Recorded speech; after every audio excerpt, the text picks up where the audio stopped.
കാബിയ card through purchase ചെയ്യുന്ന video വന്ന സമയത്ത് ഒരുപാട് പേര് ചോദിച്ചിട്ടുണ്ടായിരുന്നു, ഇത് ഏത് ബാങ്കിന്റെ കാർഡാണ്, എങ്ങനെയാണ് കാബിയ കിട്ടുന്നത്, എന്താണ് കാബിയ കാർഡ് കൊണ്ടുള്ള നേട്ടങ്ങൾ എന്നുള്ളത്. അതിനുള്ള ഒരു ഉത്തരമാണ് ഈ വീഡിയോ. എന്താണ് കാബിയ? ഒരു ബ്ലോക്ക് ചെയിൻ ടെക്നോളജിയുടെ സഹായത്തോടു കൂടി ഏത് രാജ്യത്തും പേയ്മെന്റ് സാധ്യമാക്കുന്ന ഒരു ഇന്റർനാഷണൽ പേയ്മെന്റ് സർവീസാണ്, ഇന്റർനാഷണൽ പേയ്മെന്റ് സംവിധാനമാണ് കാബിയ. എങ്ങനെയാണ് അല്ലെങ്കിൽ ആർക്കാണ് കാബിയ കാർഡ് ലഭിക്കുന്നത്? ലോകത്തെ ആദ്യത്തെ കൊമേഴ്ഷ്യൽ ബ്ലോക്ക് ചെയിനായ സാവിക്കിന്റെ അണ്ടറിൽ വരുന്ന സിസ് എന്ന് പറയുന്ന എക്കോസിസ്റ്റമാണ് ഈ പേയ്മെന്റ് സാധ്യമാക്കുന്നത്. നമ്മുടെ ഫിയറ്റ് കറൻസിയെ സിസ് എന്ന് പറയുന്ന ഡിജിറ്റൽ അസറ്റ് ആക്കി, ഡിജിറ്റൽ കറൻസിയാക്കി കൺവേർട്ട് ചെയ്ത് ഹോൾഡ് ചെയ്യുമ്പോഴാണ് കാബിയ കാർഡ് ലഭിക്കുന്നത്. എന്തൊക്കെയാണ് ഒരു കാബിയ ഉപഭോക്താവിനുള്ള നേട്ടങ്ങൾ?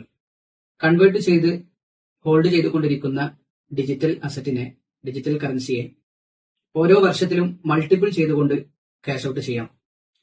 ഓരോ മാസത്തിലും റിവാർഡ് ലഭിക്കുന്നുണ്ട്. അതോടൊപ്പം തന്നെ ഈ കാർഡ് ത്രൂ ചെയ്യുന്ന ഓരോ പർച്ചേസിനും, ഓരോ യൂട്ടിലിറ്റിക്കും മിനിമം 20% ഡിസ്കൗണ്ട് ലഭിക്കുന്നുണ്ട്. ഹോസ്പിറ്റൽ ബില്ലുകൾക്ക് 80 മുതൽ 100% വരെ ക്യാഷ് ബാക്കും കാബിയ പ്രൊവൈഡ് ചെയ്യുന്നുണ്ട്. ഏതൊരു വ്യക്തിക്കും അല്ലെങ്കിൽ ഏതൊരു കുടുംബത്തിനും കൂടുതൽ ഉപകാരപ്പെടുന്ന ഈ ഒരു പ്രൊജക്ടിനെ കൂടുതൽ അറിയാനും മനസ്സിലാക്കാനും